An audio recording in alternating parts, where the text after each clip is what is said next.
All right, so today's topic is super recent for me because I was learning about this today. So I'm listening to this podcast called How to Take Over the World. And guys, I cannot recommend you enough to go to this podcast because I'm loving it. And the last episode that was released is about a guy called Shackleton, which I'm probably misspelling this, and it's the story about a boat called. It's based on a book based Endurance, and this guy was the captain of the boat. Sorry, and they have a mission which was like to cross Antarctica. And so, long story short, actually, I don't want to spoil you so much because the story is so good and the podcast is so good, guys. Like, if you like podcasts, go and listen to this episode because it's just good. Okay, so I'm not going to super spoil it.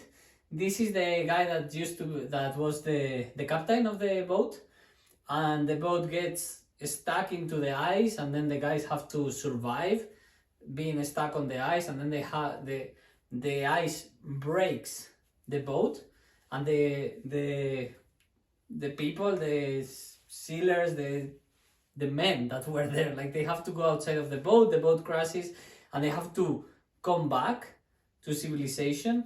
Crossing Antarctica is like such a good story, really. Like, so there are many lessons from this, and well, in How to Take Over the World is focused on how to become a better leader.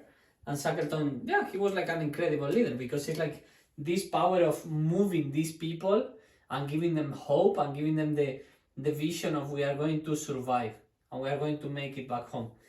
And my personal reflection about this specifically today, for me, is like I'm starting to like history way more than when I was young. And I was walking today and I was like, okay, why is that so? And I believe that, there is a point when we were kids, we like stories, like human beings are storytellers.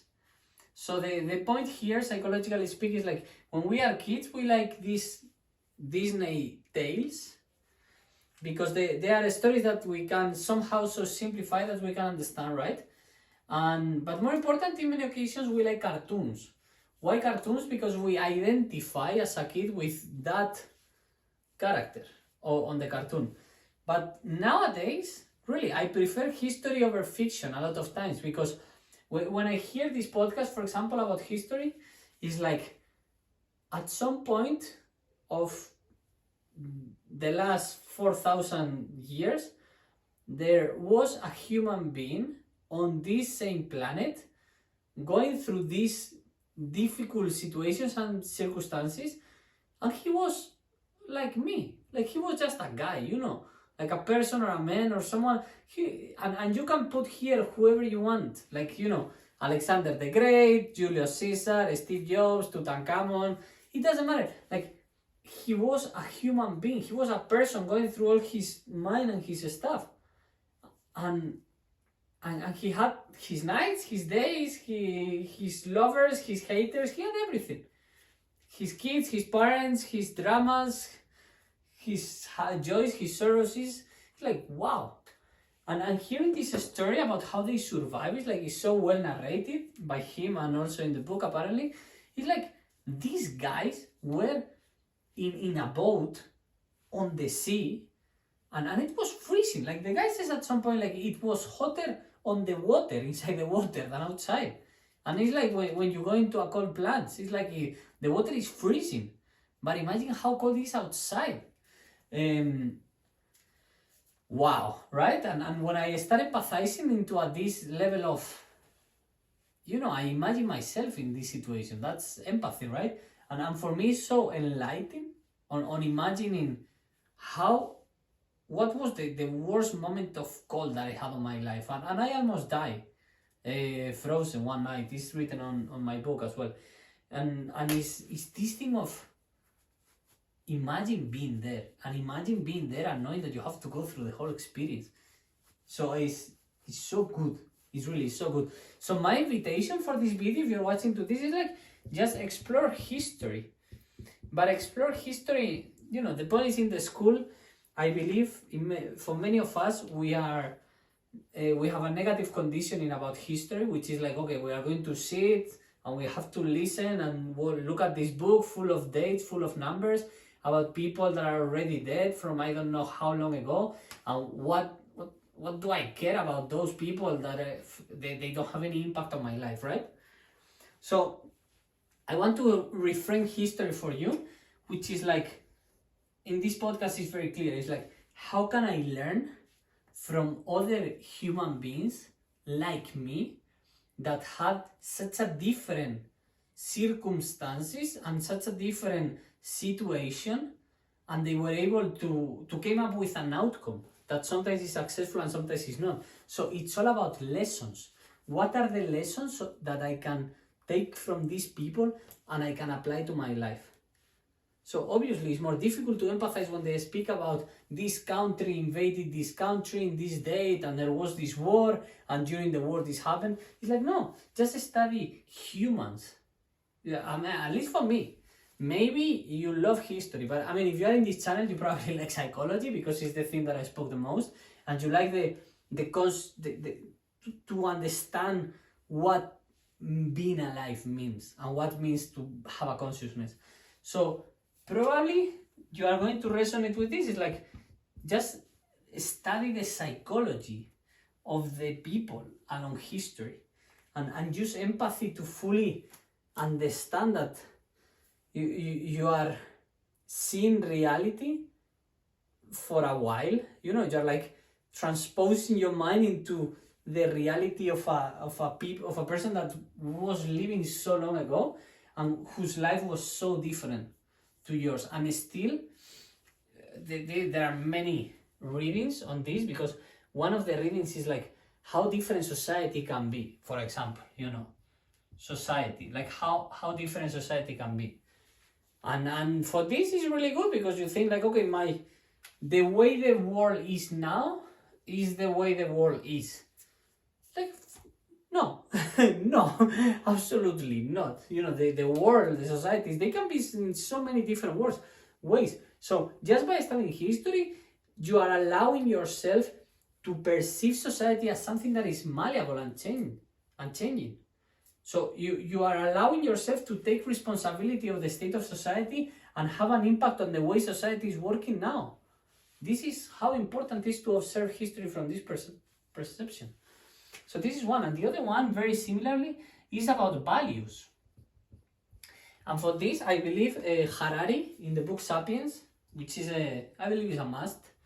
So yeah, Sapiens.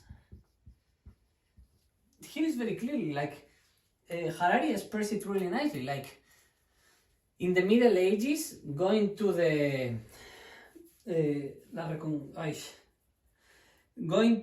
Jerusalem, going to the Saint Holy Land, was this type of wars, which I totally went blank with the name. It was considered like a holy endeavor, and all of these people, they somehow cruzadas in Spanish. Anyways, los cruzados, it's like crossing.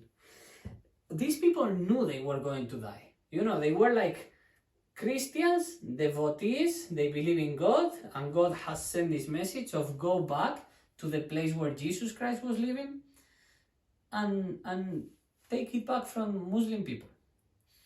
They knew they were going to die. I mean, like they just, you know, you take your wife, your family, and just you take your arms, and you say to your wife, I'm leaving. Probably I'm not going to ever see you again, and obviously we cannot communicate anymore. I love you, I have a duty, I'm gone. And the values at that point, it's just like, it's so crazy for our current time, but the values at that point was like, that person was accomplished, was like full, was like, this is my life's path and my conscious choice of what I have to do with my life, which is leaving my family, leaving my wife, and going to Jerusalem to fight some random guy, and I'm going to kill as many as possible on the way, while avoiding to get killed. And in many occasions, they are fully understanding that they can die at any point from any type of disease or whatever. Because which is another point on this, is like, how big is our level of wealth and health and comfort and security in our current time is immense. Like, when you compare with history, you go like, wow, I really got lucky at being born when I'm being born. And hopefully this is the best of humanity, that in the future they look at us and they go like, fuck, they had it rough. Because we are going through a lot of suffering as well. We go through suffering, like psychological suffering, sometimes with the diet that we have, or with the way we sleep, or how much control we have about our physiological systems. And maybe in the future we have like robots that are controlling our physiological variables all the time, and they tell us like, you need to sleep more, you need to sleep like this, I'm going to automatically regulate the temperature of your room to optimize your sleep, I'm going to control your diet to optimize your health and longevity, I'm going to create exercises that are optimized for your type of body and your goals and objectives. So basically it's like giving our freedom to the robots in the benefit of our optimization. And this is the value that we can consider well-being as a value, or well-being as an outcome. We can measure different things. And this is like a negotiation with robots. So now I'm speaking to a robot, at least one, which is this phone recording this, and hopefully many humans out there. But that's the future that we are building, and I believe that we are in a point of history that is so interesting. And me recording this message is a piece of history as well. So you allow yourself, when you understand history from this point of view, you allow yourself to become a historical person. A person that was living at a certain moment and that was there, and then depends on you, and of course depends on history, because history is like the biggest filter. It's going to filter people in and out, and eventually we will go out, like physically if we die, and then in terms of data that we are recording, right? So it helps you to understand yourself as a historical person. I think that's so valuable. So guys, cannot recommend you enough. Go to How to Take Over the World, and if you want to listen to this episode, it's one of the best. Like, I truly love the story. Like, I was like, wow. So that's why I didn't tell you the story, because I don't want to spoil it, because it's really good. And I hope that you start understanding history from a different perspective, because you are history, I'm history, and we are making history right now, right here. Much love. See you in the next one.